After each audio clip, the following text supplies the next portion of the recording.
All right, and we are back with Hagar, our class peer tutor, and I just want to say right off the bat, apologies for the technical difficulties. There were some audio issues on our end, but it is all worked out, and I'm ready to jump into this interview, so thank you so much for hopping on with me. No problem. And for anyone who may not know you on campus, just, kind of like let people know, what you tutor and a little bit about yourself. Well, my name's Hagar. I'm a junior, technically senior because of the amounts of credits I have. But I tutor pre-calc, I tutor econ, I tutor a lot of marketing classes. So if you are taking any of those classes, you'll probably see me on Raptor Connect. You can always schedule an appointment with me if you have any difficulties in any of those classes anytime. Awesome, thank you so much. And one thing I kind of want to just jump into right off the bat is like midterms just kind of wrapped up a little bit. And right now, a lot of people are kind of assessing where they are in their courses. And, I want to talk specifically about if people did not perform as well as they would have liked in their midterms. What kind of strategies have you found in tutoring other people, things that you've done yourself? What kind of helps you kind of get ready to tackle the final stretch of the semester and kind of rebound? Well, first I'd like to say, I know that getting a bad grade on a midterm can be discouraging, but it's really not what defines you, and you can bounce back from that, whether it's by doing extra credit or if it's by, really focusing on your assignments and whatever else like makes up the course grade. And then as for strategies, I always find like real world applications to be super helpful, especially in math, because numbers may not resonate with a lot of people, but definitely real world applications do. So definitely that. Try to connect it to something relatable, and then that'll definitely help the topic click. Yeah. That I think having kind of like that experiential learning part of it is really helpful as well. And I think one thing that I always ask every guest this, because I think there's so many different ways that people do it, and it's useful to hear all different kinds. When it comes to like note taking and really kind of studying like efficiently and having studying strategies, like what kind of note taking or studying strategies would you recommend for people as they look towards finals and kind of preparing for that? I mean, there's a lot of different note taking strategies out there. There's like the second brain, there's like, I think it's called like the blur method, where you just like shout out like different parts of like topics to kind of help yourself remember that.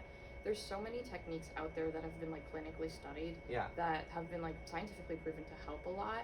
So it's just a matter of like finding what works for you, because obviously not everybody's going to have the energy to sit 3 hours just memorizing terms. You may have to get up for a break, you may just like get sick and tired of it at half an hour, but it just depends on what works for you. But there are definitely a lot of techniques out there. Yeah, like what kind of, when it comes to, when you're tutoring other students, what do you find kind of typically kind of works the best in terms of just like a general practice? I know there's different ways to go about it, but what kind of things do you find are most useful when you're, a new student comes in and they maybe just got off of an exam and they want to do better for the next one, or even it's just an assignment. How do you kind of like start that, and what's the best thing to kind of get them moving? Well, I definitely ask them like, hey, what are you struggling with? And then we kind of go from there. We break it down. I try to break it down into the simplest terms. I always say to the students I'm tutoring, hey, I teach like I'm like teaching a kindergartner, because we are just big children. And like there's no reason we can't use those same techniques we use for children, because they clearly work. They help children understand like easy topics. So that definitely helps college students too when you're teaching them something. They, because not everybody has the same math background or marketing background or whatever subject you're tutoring. Not everybody already has the fundamentals of that topic, so you have to start somewhere. Yeah, and I think I want to stay on that a little bit, because I think one thing, especially when it comes to like math, like people are not strong in math, or they kind of, I think a lot of people, I don't know when this happens, but a lot of people either label themselves as math people or not math people. It's either you love math or you hate math, but there's no in between. Yeah. And so I think for people who may not view themselves as math people and maybe have some anxiety or just, don't feel as confident in their abilities, but obviously you've got gen eds, or depending on your major, you might have to get into some pretty serious stuff. How do you, like what mindset do you think kind of helps when it comes to like challenging that math anxiety and being able to overcome it? Well, I think there's nobody bad at math. I think people who say they hate math, they just hate it on a surface level, but they haven't really tried their best. Or like you may say you hate math, but you're actually good at it, but you say you hate it, and that just doesn't make sense, because math is one of those things where you just get better with practice, because the whole idea of math is, you know, all most problems in math, they all follow like the same steps. Like, okay, let's factorize, let's simplify, let's break it down, and then we'll find our solution. So if you just adapt that mindset, like, okay, let me simplify this, you're going to get somewhere. You're going to get an answer. It may be wrong, but at least now you know the steps to solving a certain equation, or finding the limits, or graphing, or whatever it is it may be. So just take it step by step. And I always say, like, practice. When it comes to math, definitely practice, because when you familiarize yourself with a certain type of problem, when you solve, say, like 6-7 quadratic equations, it's going to become easier, because math isn't one of those things where it requires creativity. You need to, you know, always be innovative with your solutions. It's literally just brick and mortar. So practice makes perfect in this case. Yeah, I think I also found that in my time, you know, like as an undergraduate, one thing that I struggle with personally, and I kind of want to touch on this too, because I think this is a struggle for a lot of people, is like word problems in math, especially when you're getting into calculus, you know, like Calc 2, different things like that. How, just generally speaking, what do you think is the best way to approach them and to like not freak out when you see a paragraph with letters and numbers in the middle? It looks very scary, Yeah. and I will agree with you on that. But same thing, break it down. Look at the first sentence. Okay, what are my variables here? What can I pull out of this sentence? I would also say familiarize yourself with the terminology. There's a lot of different like big words in math, and I always tell this to my students. Like, for example, I was teaching about the degree and coefficient, and people are like, what does this mean? I have no idea. Yeah. And it's literally like, oh, the degree refers to like a power, and the coefficient is the coefficient of that x.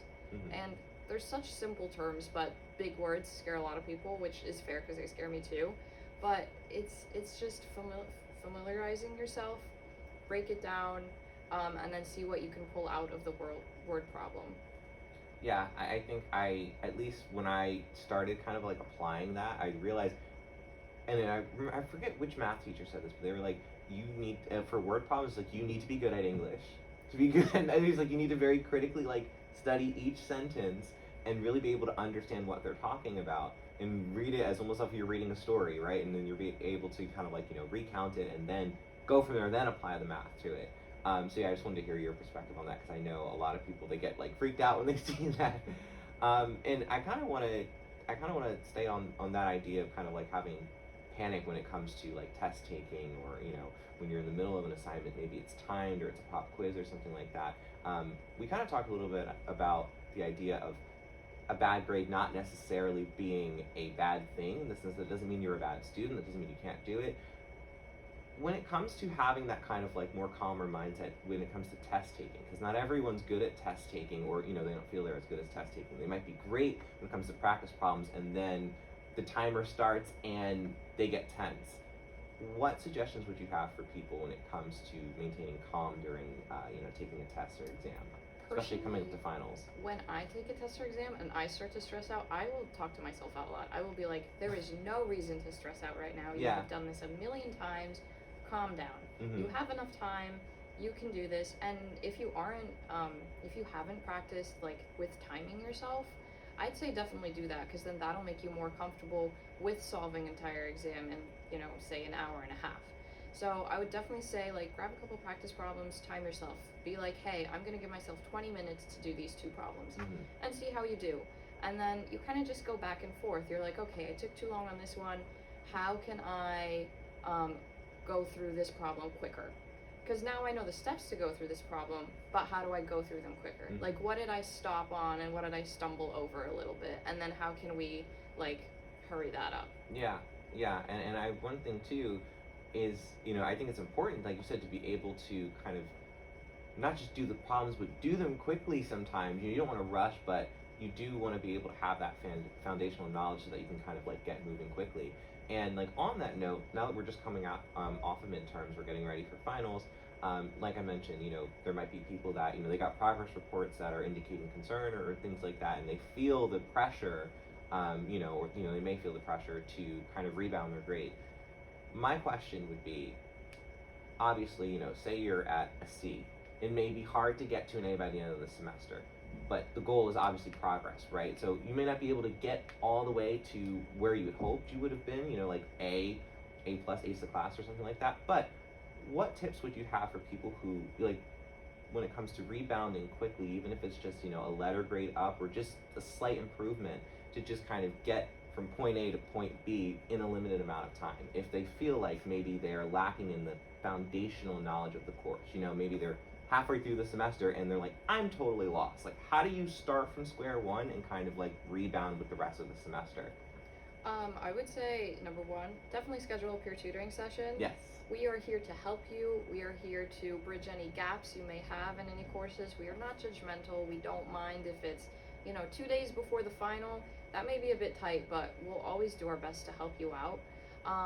If for some reason you haven't scheduled a peer tutoring session or you just don't have the time for it, I would say definitely identify what areas you're lacking in.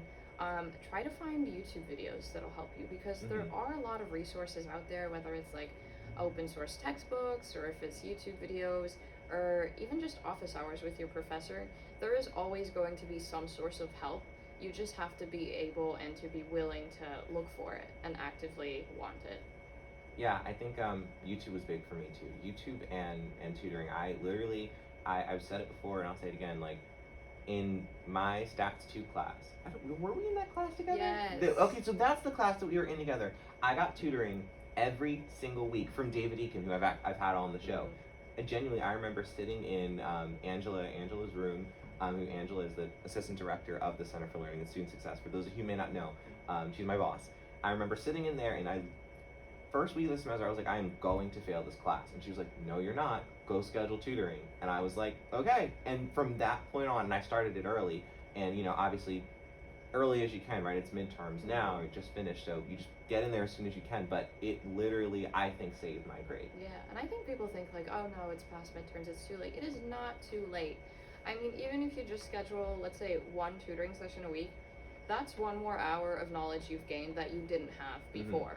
So even if it is just a once a week thing or like once every 2 weeks, you are still gaining knowledge you didn't have. Yeah. So it's a win-win. And would you say, when it comes to math specifically, do you think that in person is more helpful than virtual, or do you think it really just it doesn't really matter too much? Because I know for me, sometimes I preferred in person when it came to math courses, because for those of you who may not know, you can do peer tutoring virtual or in person, so you can be very flexible with it. So I've done both. I will say I also believe that in person would be more helpful because you can kind of see what's going on. But for my virtual sessions, I've also been like pulling up a whiteboard on Zoom, and I will also like write out the problems, and we'll go through all the steps, and I'll color code it, and I'll make it really like hands-on as well. So as long as you have that visualization, and it doesn't matter if you're like a visual learner, audio learner, I always think visualization is really important in math. And even if a student just asks me like, hey, what does x-intercept mean? Yeah. I will like draw the entire graph. I'll be like, hey, it's this point, it's this point. It's also called the zeros because y equals 0, etc. So I'll kind of go back to the like step one of like any question. Like even if I could just give a simple answer, I like to give the whole explanation so they see the full picture. Yeah, that's good. That's really useful. And I'll have one more question for you, because I know you got to get to class, and I don't want you to be late or anything. But when it comes to working with professors, like I said, we just have progress reports coming, so it's direct feedback with professors. I think especially with math courses, sometimes that additional help, whether it's office hours, staying a few minutes after class, that can really, really help, just that extra bit of personal attention. And so for people who either may not feel comfortable reaching out to a professor, or just may not necessarily know how, or may not necessarily see the benefit, how do you, in your experience, when it comes to meeting with professors, whether it's office hours, anything like that, how has that helped in courses for you? It's definitely helped. Like I have a couple courses where I didn't go to peer tutoring, but I just went straight to the professor. And I know they can seem kind of intimidating during class, but the entire point of being a professor is you want your students to pass. So they're not going to do you any harm. They're not going to try to like sabotage you. They are there to help you as well. We're here to help you too, but sometimes it's also nice to hear from the actual professor of the course. You can gain insight into how they're thinking, which is what I tell my students. Like, hey, if I don't know the answer to a question, ask your professor. Maybe they have a certain approach to solving certain problems. And it's helped because, most of the times they'll bring out their whiteboard and they'll Yeah. be like, hey, this is what I mean when I say X or Y. So, I mean, it's been really helpful. And the worst thing they can do is say is like, no, I can't give you that information. But most times that doesn't happen. Exactly. Or they'll like, even if they can't give you a direct answer, say for like a midterm, Mm-hmm. they will still try to help you indirectly. Yeah, especially because I think they value, at least from my perspective and when I was in class, professors really value students that actually care enough to ask questions, so they will be willing to give you the benefit of the doubt. Definitely, yeah. Yeah. But yeah, I know I don't want you to be late to class, so we'll wrap this up, and that's my bad. There was technical difficulty, so that I had to shorten this up a little bit. But still, thank you so much for coming on, and I know students will find a lot of really good bits of information in this. So thank you so much. Is there anything upcoming that you want students to know about? Anything on campus that you're involved in? Anything that you want to shout out before we wrap up? Schedule a peer tutoring session. Yes, 100%. Yeah. Awesome. Well, great. Thank you so much for coming on to the show. And yeah, thank you so much. We'll be back next week. I'm going to close the show out with a couple of tracks, and I will see you next week. I'll be having another first gen themed episode for first gen week. So thank you so much, and enjoy the rest of the show with the music that I've got going on. See you next week.